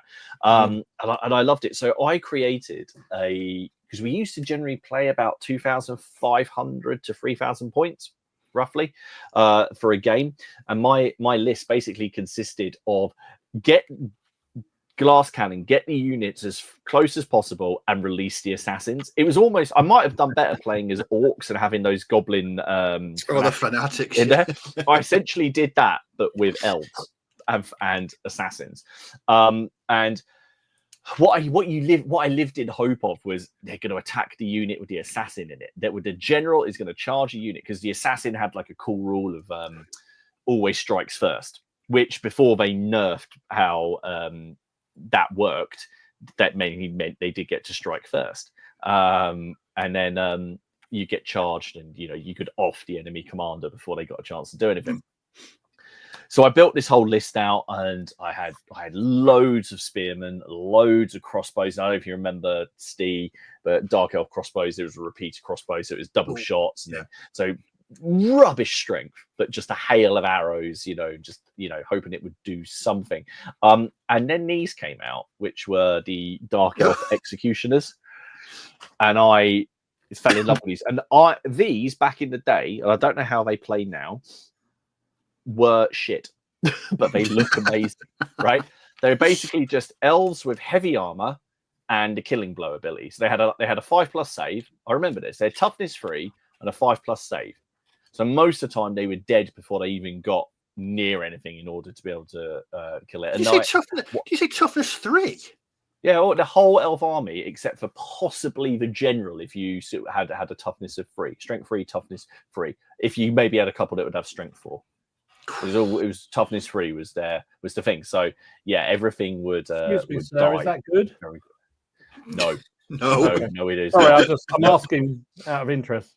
So 3's not good. Okay, good. 3 is bad. 10 is good. 3 is bad. It goes that high, right? Okay, good. Yeah. Perspective. So yeah, that gives you an idea. And yeah, it was just I built this list, and the whole list was designed to essentially goad the enemy into attacking me, taunt them basically. But it just worked so well that most of the time I'd lose. And I was so proud, and I kept on. Yeah, basically, I was that guy going, "Come on! Oh, you beat me!" You know, come on, if you think you're hard enough. Oh, you are. It was this pack of assassins. These were the original. This pack of assassins. These weren't the original, and I loved them. And I had all 3 of these, and I went out of my way to include these in my army. So I would have a general who would be shocking. And I'd stick him at the back. I probably wouldn't take any magic. I was like, no, assassins are the way for it. And I was dogged about it. I was like, I'm going to win a game with these assassins. I'm going to do it. And I'm going to do it. And I'm not joking. I must have played maybe 15 games with this army, with that build of an army. And I don't know why I was so doggedly persistent about it. And I would lose. And then one time I was playing my mate Kev, and he might be watching this actually, but I don't know if he'll remember because he beat me so many times. I don't know if this one would actually bother remembering this. He had I can't remember what the big black orc special character Grimgore, like the big chunky black orc. And he charged his unit, and I looked at it because you do it in secret, Dom. You'd write which units had your assassins in before the battle, and then you'd have to show your opponent. And he actually finally charged one that had the assassin in it. And oh. So I was like, did you remember what to do at that point? I was all getting all giddy. I was trying my face to give it away, but because he'd always say, "I'm going to charge," and he'd look at me. He'd just look at me, and then he would wait to see. He goes, "I'm thinking about charging," and I'd be like, a poker game. Like, no, there's an assassin in that unit. I'll just shoot them because I got toughness 3 and they'll die. He charged with Grimgore. I was like, oh, so I revealed the assassin out. He came, and the assassins had the killing blow ability. So if you roll a 6 to wound, that's it. They're dead. And everything worked. It worked. And this special character, this big hulking orc, and I killed him. And I remember Kev saying to me, I don't want to be out of order, but can you show me where you wrote down that the assassin was in that unit? And I showed him, and I was equally as stunned. I was sitting there going, "Oh my god, it worked!" And then we had this whole debate afterwards. We played it like it was can special, because in Warhaming you have characters and special characters. Like can a special character be killed in with a 1-hit thing? Because sometimes there's these funny rules where named characters or things can't be taken out. In such a way. In many games do that kind of thing, like that Wars of the Samurai book. You can't assassinate like the enemy generals if they're named, can you? Like Tokugawa or someone. No, you can't. So we do it. So in the end, we decided it could be. But then after that, all the satisfaction from that army was gone for me. Never play it again. No, not in that build. Not in that build. I bought in dragons and chariots and things. I told you, but I was so determined that I was going to win. I was going to win, and I think it's actually put more down to a like dumb luck that he finally charged a unit that had the assassin in it, and I was clearly putting the assassins in the wrong units. He finally did it. So, but I've got a lot of fun. I've still got that army. I won't ever sell that. I guess I could use it for the old world. I don't know how much that's changed. I know by 8th edition, the stupid new initiative rules have come in. So I used to get a bit angry. So maybe that is fantastic. Oh yeah, no, genuinely, I'm not exaggerating either. I would go around there every Saturday before kids. Haley would go out into town. I'd get back and she'd be like, "Oh, how did it go?" I was like, "Yeah. When did you win?" No, she's, "Why do you keep going?" I was like, "Because one day, one time, when it's one time, yeah, it's gonna work eventually. The stars will align. The planets are right. It's important to say we were playing other games as well around all this. You know, like at that point it would have been 40. I have visions of Kev going, "Oh God, no, we don't have to play this again. I win so easy. Why do I have to play this rubbish?" And you're going, "No, it's going to happen this time. It's really going to happen." And then I think he started feeling really, really bad for me because I go around there and he put on because he's married to my cousin, so they put on these amazing spread of like, you know, these really nice rolls, loads of fillings, and you know, stuff like that. And I was like, the food seems to get more extravagant the more I lost, and then I won, and then it was back to sort of, you know, toast. So, no, I'm joking. It was always good round there, but no, I just have a lot of fondness for that Dark Elf army, and then it all just went slowly. How about using them in Midgard? I could use them in Midgard. I'm trying to convince Matt Wright to, because he's doing a lot of stuff with the Old World. If you go and watch his channel, and he's got like Chaos Warriors and that. And I just said, why don't you buy some Sabbath bases? Robin and I were just saying that, you know, you've essentially got a fantasy army. Just get some Sabbath bases or whatever from some 12 centimeter frontage, and you got Midgard. I could use them for Midgard. Why the hell have I should maybe listen to my own advice. Why haven't I used them for Midgard? I could use them for Midgard. I will use them for Midgard. Damn it, he will. My God, this is good. Martin using Dark Elves for Midgard, me getting back into X-Wing. God, it's been a night of wonders. I'm going to get back into WAB. I mean, geez, what's going on? Oh, wow. There we go. The nostalgia is strong. Right. Well, what I want to do, there were some really good comments on Facebook. So I just want to roll through those, and then we'll just have a look at the star comments, and then we'll have a look at some of the pictures. I really want to play X-Wing now as well. We'll have to give Dom. You'll have to give Dom a ship as well, because what I love about X-Wing. Going back to that, you could have 8 people playing. You could have 4 people aside. You've each just controlling one ship. I'm up for it. I'm happy. And you just give. What can we give Ken? We'll have to give Ken like a piece of. Oh, the freighter. Give Ken the freighter. Is there a freighter or a tug? He could have a tug. Yeah. I don't know. Has he got it on a test drive? Has he got it on a? Yeah.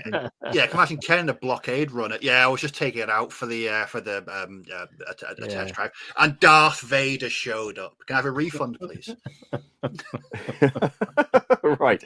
Let me just get the post. So thank you to everyone who comments. Remember, if you guys have got any ideas or suggestions for streams that you'd like us to cover, just pop them over to us. So I said on here, what's your sort of take on this? So Ian Patterson said 3rd edition Death Raven, a whole lot of fun. Blimey. Is that a 40k thing? Death Raven? Raven, or is that a game, Death Raven? I'm not actually. It must be weird shit. I've never heard of it. I think a lot of this is going to be widget, because I think a lot of people's fond memories of lists will be from their first experiences, and with the exception of, well, the gateway mostly is going to be the weird shit, isn't it? Yeah.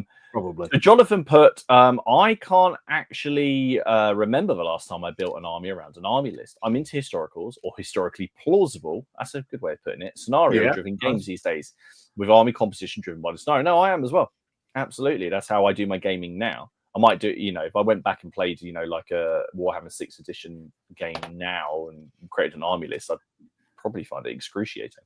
I do like games where the armies are randomized, like Neil Thomas's 1 hour war games rules, or where you have pre-game events that change your army, like Peter Pig's original AK-47 rules. Yeah, we were talking about this the other day, weren't we? Last week we said, how would you make a medieval game actually feel like, medieval? There's a degree of it in that new supplement, isn't it? In the War of the Roses. Yeah. The thing is, like, say, you don't want too much, because otherwise you might as well just play a role-play game. Simon said, in general, I don't go in for competitions, but I occasionally drop into the odd one that's local to me. I suspect I'm the world's worst competition gamer, however. I have the wooden spoons to prove it. What I do enjoy, though, is looking up some real historical generals consistent with my army and its date to use as named commanders, something that is completely optional. My favourite example of this was when I included a fictional Don Quixote and Sancho Panza as a particularly useless set of commanders for a completely dysfunctional band of Spanish units. They were awful, but I enjoyed playing them. See, that's cracking. I love that. That is brilliant. Good. Yeah. I like that full monster. Is there anybody in the chat can tell me, or you guys might know, do you know whether there's ever any kind of, like there used to be back in the day, you used to get competition games like at one level, proper go for the jugular kind of games, and then you get other ones that were much more friendly, and then you get sometimes historical matchup games that literally had to model it on. I remember doing a bolt action competition not that long ago, where you had to model it on a particular formation. So there was a historical precedent there, and you couldn't go power gaming, and it was still a competition, and still somebody won a prize or whatever at the end of it. But do those things happen anymore? Because I think there are, in competition gaming gets such a bad name, but there are different types of competitions and different types of list builds you can do for these things. I know if not, you should do one. I know occasionally I get recommended the live stream from 40k tournaments, and I'll click on, and I'll be honest, I have no clue what's going on. I might as well just tune into a TV station or something. I've got no idea what's going on, but it's interesting to see. I mean, you can obviously see it's a high level of competition. They're really, really into it. It's like a serious game. But because I don't play in like that, it's kind of interesting to see. Yeah. People at that level. Yeah, it is. I think it's like any kind of, well, maybe sporting event is a bit of a stretch as an analogy for wargamers, but it's that kind of thing of seeing people who are good at what they do. It's kind of interesting in a way. I watch a lot of, not a lot, but I watch from time to time, Lord of the Rings games online where people are playing very competitively. I have no interest in playing it myself at all, but it's kind of fun to watch how they do it and the tactics they use and the different methods of things. I quite enjoy watching it. It is impressive. The synergy people can pull out of certain combinations in any game. There is skill in that. I always got overtaken by the rule of cool, going, yeah, but I want these guys, but they've got a 5+ save margin and shit. Yeah, but they look really cool. They look brilliant. They look like they listen to the same music I would. And that's it. But okay. Matt says DBA, WRG, Warhammer, Rogue Trader, Warhammer 40k, Warhammer Ancients, Blood Bowl, and then a big break for Advanced Impetus and Bolt Action Baron's War Midgard, although I do play a lot of historical scenarios now. My favourite and best competition armies were his Orcs from Warhammer, fun to play. Empire, Warhammer 2 tournament, for Warhammer, he had 2 tournament victories. Necrons for 1 tournament. Sassanid Persian for Impetus was fun to play. High Medieval Scottish, early 100 Years' War, and Lancastrians for the Wars of the Roses in 2 tournaments as well. Awesome stuff. He's a blimey. Yeah. Jeffrey said, the best list is my German Last Levy army. My best game is my gangster game. Nice. Absolutely. Yeah. Have you seen whenever Jeff posts his picture of his gangster game, it just looks so... He does some cool setups. He really does. Dave says the best army list is any order of battle. Metagaming is fine for fictional stuff like Blood Bowl. The historical wargaming should be based on history. I assume you mean like what's available to people, because obviously there's so many battles and that where we don't actually have orders of battle. It's fine if you're doing like, I don't know, like ACW. I know, Dave, you play a lot of ACW or Waterloo. Now you know what the orders of battle are, but we don't know. We simply don't know what people took to. Even a lot of medieval battles in the Wars of the Roses, which isn't that long ago.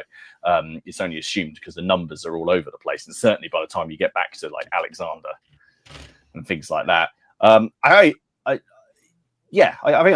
get what you say.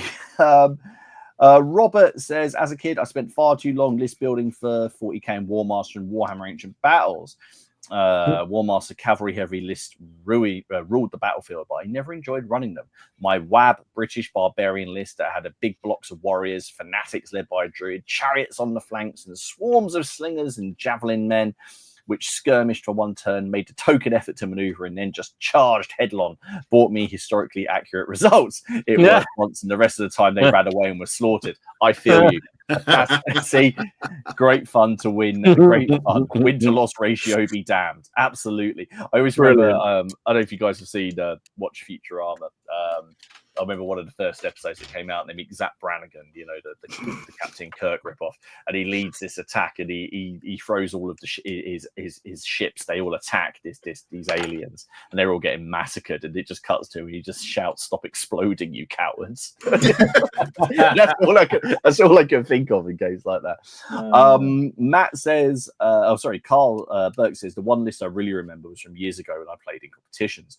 It was 1 to 300 World War II using WRG 1925 to 50 rules and TTG list. The competition was for 1942 forces. He took an October 42 British list with 1 infantry company, 1 Churchill Free company, 4 off-table artillery batteries, and 12 Hurricanes armed with 40mm anti-tank cannons. The infantry hid, and the Churchills went hull down, whilst the artillery and Hurricanes annihilated everything in sight. Nobody ever bothered with aircraft or took much AA in these games, and the Churchill's armour was virtually immune in 42. I saw a gap and I went for it. That year, I wiped the floor of everyone. I stopped competition gaming for a few years. He was like, is that like you're only as good? And after that, Mike he left. He had to let the heat, a couple of years let the heat die down. yeah, just don't return. Amazing. Matt Patterson says Rivendell Knights lists from the Middle-earth strategy battle game. They were a bitch to paint all those horses and dismounts, plus pretty pricey to buy. But I was the only one that had a full army in New Zealand for quite a few years. They won me a tournament and did pretty well at others too. That'd be another one, actually. Yeah, I'm going to buy this. I'm going to spend the money. I'm going to get this army, get this thing, and no one's. That's awesome. Well, it's like in computer games when you go and buy all the loot boxes to get extra good at games. It's the equivalent, isn't it? It's the wargaming equivalent. Yeah, absolutely. Steve, the original Necron Codex list was probably my best list. Avoided all the big bads, just warriors, immortals, destroyers, tomb spiders, and scarabs. Very thematic, refused to die, and ground down the opposition with mechanical efficiency. Easily my most successful list in terms of performance, but put it aside in the end because it got kind of boring. And I'm going to finish off here with the final list of the night from Yorkshire's Ken Riley. There is only one list: Yorkshire tea, milk, and sugar. Everything else is surplus. And then there's a whole debate. There's a whole debate about whether you put the milk in first or not. Oh God! Which you don't. You don't. My mother-in-law does. Insightful as ever. Had whole debates over this when we go around. My better half drinks tea with a tea bag still in the cup.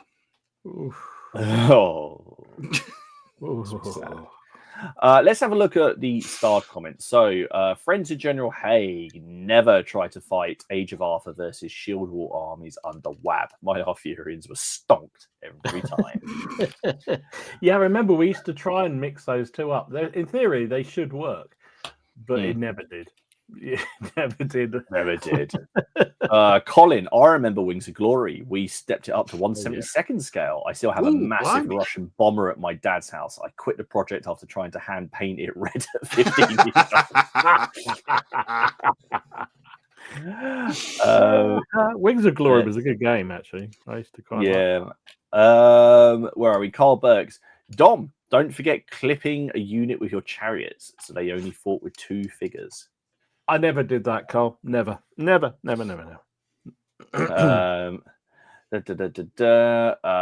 Craig, with all the Epic releases, there are still lots of people getting back into War Master, the GW Epic game. Yeah, there are. Yeah, War Master seems to have had a right resurgence. Oh, it's got the community that's like keeping that game running. It's really good. I mean, I've been my 10 mil stuff. I've been watching a lot of War Master games, and they. From just a purely aesthetic perspective, they always look really, really good. Yeah, really good. No, very, very cool. Plebiscite 6th edition, the best edition, hands down. Yes. Yeah, I tend to agree, mate. I tend to agree. Absolutely. See, there we go. And Dom definitely knows his onions. I thought we were talking about WRG 6th edition. That's all I'm saying. It doesn't matter. My favorite army is my army of otters, led by the characters from The Wind in the Willows from Northumberland Tin Soldier. It's a rubbish army, but it looks good. That's the main thing, as long as it looks good. No, where I can't even think of the names of the characters from the Wind and Waves. It is just Toad, isn't it? It's just Toad. Yeah, Toad. Just when they go postal. I'm sure there's like and Ratty and that was it. Yeah. Red 7 says, I played 70 games with the subpar Lizardmen list Martin. Nearly all Saurus. Problem lost about 30, but loved the list. Yeah. That's it. Like, I think, I don't know, but we can obviously get and talk about things. But I used to feel like 6th edition. It wasn't your friend. I'm surprised people. It's like it hurt you to play it, and there was no easy way. Just like you go away and come back. And it's like no, it's this game is quite brutal, but it wasn't. Yeah, there was no hand holding in that one. Andy, Francis General Haig, under DBM, my picks pre-feudal Scots only avoided defeat by having so many low point bases and being so hidden in bad terrain that the enemy couldn't kill enough in 3 hours. Good plan. That's tactical genius, I reckon. Very in keeping with the picks as well. Actually, Alex says the depletion phase in square bashing is excellent. Red Steph, battles in the Age of War. PP Samurai has a good pre-battle section. Okay, I do like a good pre-battle section. I don't want one that's gonna like go on for hours, but I do like a few curveballs being thrown in. And it's so difficult though, isn't it? I think. Well, for me anyway, I think you just it can't. It needs to be interesting, give you a challenge without breaking the game. That you just think, well, what's the point of playing this? It's completely screwed me over from the game. Or maybe I don't know. I think that's fair. Absolutely right. Fair enough. I think there are some bolt action ones in Oz. Cast dice has mentioned a few. Oh, that'll be the competition. Oh, it's sort of historical matchup type things. Yeah. Simon Templar. I saw a couple of guys playing Africa Corps versus Japanese jungle fighters in bolt action once. Yeah, it happens. Well, that thing happens in competitions all the time, doesn't it? It's like bloody hell. But that's what you have to. You have to kind of. If you're going to play in that's general. I guess you'll just have to assume it because you never really want to reject anybody from a competition. No, and again, I think as I say, I've played some where they limit the period that you're playing, but then even then, it's a bit of a ball ache for the organisers to make sure that everything's historically matched up and blah blah blah. So generally, they're free for alls, which even fighting 2 German armies against each other or whatever, it's just. Yeah, you're in a competition to suspend reality.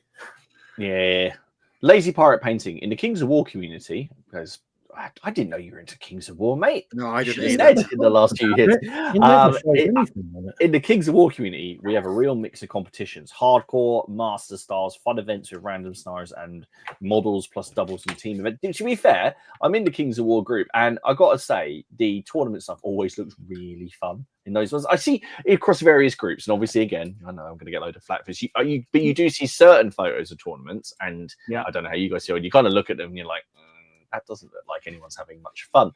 And then I see the Kings of War ones, and it looks genuinely to me more like a little bit like Cracker. Everyone's just laughing most of the time. They don't really seem to care that their units are getting decimated.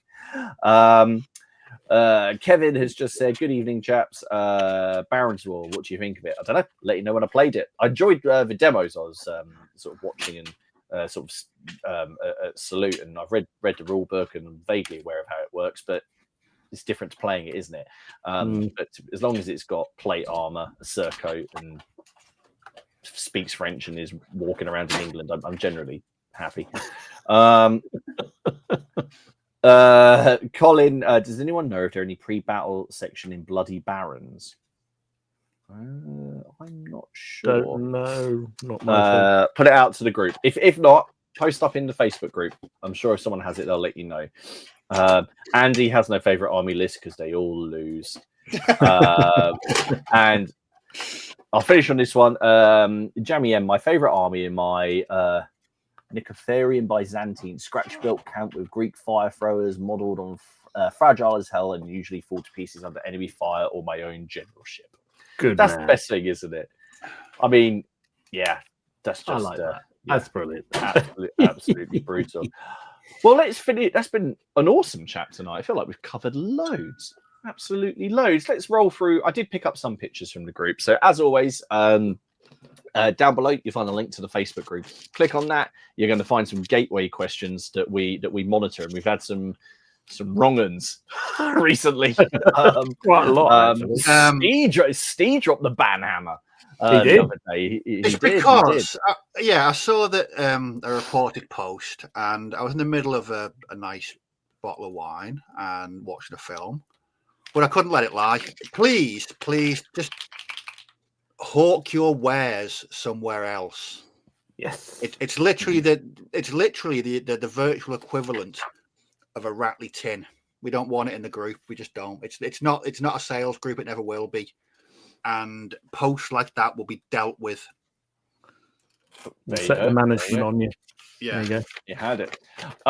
Right. So let's kick things off with some photos from that group. We love seeing what people are doing and people are playing. So please do post it. Obviously, if you are, going in or writing some rules or something like that, and you want to, maybe get some feedback, just send us a message. Or you've got a Kickstarter campaign, or you've got a podcast, or whatever like that. Just plug us a message. It would be very rare that we'd say no, but we just do like to be asked. So first up is Andy. He's been doing some Russians. Nice. Oh, nice. The Winter War, which are really nice. I like your snow. Fun. I like the snow. No, I do like the snow. I need to do some more snow basing at some point, but we don't want to go back down that road again. Very nice stuff. He did. Alid still pumping out. Gordon Bennett. My word. Pumping them out all over the place, doesn't he? Wow. Really very nice. Yeah. Really nice. I see Churchills. I see Cromwells. Very cool. Dan, he was playing some 10mm, 15mm Kings of War. Nice. So lovely. That just looks impressive as hell. It really does. It does look cool. Big game. Love a big game. Even if it's a big little game. Even if it's a little big game. It's little but big. So there we go. Darren has been working on some Highland miniatures. Really nice. Wowza. That yellow. I know. Cracking. Really nice. Wow. I did some yellow the other day. I watched one of those annoying sort of shorts or TikToks, the one of these painting ones, obviously get them all the time. But it was basically saying that the best sort of pre-paint or best undercoat for yellow is pink. Or if you're going to use like a bad, like one of the transparent paints, like contrast or something, is actually pink. Yeah, somebody's. Ken. I first heard that from Ken. Yeah. Well, our Ken. Yeah. Yeah, I think it was. He didn't charge. I put it down to him being a loony. I didn't realise actually it's true. What we should do, let's all do it and then say we found this new thing and see if he says it. I think comes back and lovely work. Really like those. Lovely stuff. Ian has been working on some little Midgard and Line Rampant as well. They are really nice. Very good. Really cool. Lovely. I do like that. Very nice. John. Plenty of levy. We like a lot of levy, don't we? We like a levy. I do like both. Sherwood vibe going on there. Definitely. Absolutely. Reminds me of that. Does remind me though of that kit that Man United had in like 1994, which was yellow and green. Sorry, that just poked into my head. That's one of the only football strips like that. We've had football references tonight. What's going on here? No. We've had more football references in the past 2 hours in the past 5 years. Yeah, I know. Yeah. Extraordinary. No. Lovely. Hideyoshi Darrell, he posted this up, and how cool is that? These are Byzantines, and in that specific formation as well. Lovely. Look at those. Beautiful. I do like a Byzantine. I've just had an accident. I'm just saying that. They are lovely. Cracking stuff. Something else. Jonathan, he's been working on just look at that. Oh, nice. That's going to ruin your day, isn't it? Someone's having a bad day. I love the weathering. The weathering effects on it's that are brilliant. really nice. This is why I love seeing it. You know, it's such a diverse range of stuff. It's so cool. What's going on here? Matt has got some Gallic skirmishes. Sorry, just gone. Oh God, what's happened? There we go. Gallic skirmishes. There we are. That wasn't the Gallic skirmisher. Yeah, really nice. So he's based those up for Midgard. Very, very nice. Nice. KS has now this. I put this up because I loved it, and it reminds me of Cthulhu. It also reminds me of which I can't remember what metal band it is now that had the. I'm not going back down the goat thing. Don't worry. No. Yeah, very cool. Is that meant? I can't remember if it's meant to be Amon Ra but yeah, really nice. I've just really liked it because it was so different. Really like that. New Sphere. Now, New Sphere posted. Do you remember he posted about that Zona Alpha stuff that he's working on? Lovely trainer. And he posted this one up as a point because Zona Alpha is set in the sort of an alternative. Is it set like in the Chernobyl? It's like an Eastern Bloc type thing. Yeah. Well, he could done this, which is like a World War II. Obviously, it's set in whatever, like the 80s, 90s. So he's done this memorial to clever World War II memorial. I just thought that was so interesting. I really liked it. Really nice modeling. Lovely stuff. Pete. Now, Pete is apparently painted. Now, I might get this wrong. I'm going to say 16, but I might be lying. 16 of those spearhead boxes from Age of Sigmar, because they are, and I'm really, I am actually a little bit interested in them because I think it's a very interesting way to play, and the way that GW have done it is actually quite clever, and kind of, well, unless you're going to buy 16 of them, money grabby, because you're just like, here's your box. This is his Slaves to Darkness Knights. I really like the cool sort of tones on the armor. I think that really suits them. Very, very cool. Very nice. Now, Silas. Well, what can I say? Blimey. Oh, yeah. That's a big game. That's a game. We like that. Very cool. I really do like that. Very nice stuff. Now, Steve. Well, I'm just going to put this up. Steve's gone small again, I see. Yeah. I don't have the words. I really don't. Do you know, I love every time I watch Steve's work. Basement 10, whatever it is. What is it? 1908, isn't it? 1908, yeah. Thank you. I should know by now. Every time I watch one of his videos, the man has such enthusiasm, doesn't he? It's like a little kid bouncing on his chair, and then he pouts, and he said, "I've had a quiet month, and I've painted." What did he? Last week he did a video, and he said, "I just painted 3 Austrian brigades." It's like, oh, okay, okay, it's quite one. Fair enough. Quite one then. Yeah, quite one. Lovely. Lovely. Go and have a look at all these posts. There are usually multiple photos. And then finally from Tim, some good old fashioned. Based German vehicles. Based is the key thing there. Well done. There we go. Yes, lovely stuff. So really, really nice. So yeah, guys, thank you so much for joining us tonight. We had quite a lot of people in here tonight. So yeah, we are not here next week. Because it's a bank holiday, and we will all be full of chocolate. And I don't know, there'll probably be something on, or a lot of painting. But do join the group and post up your pictures and everything else. The week after that, on the 28th, we're over on Dom's channel, where we're going to have Matthias from Adepticon.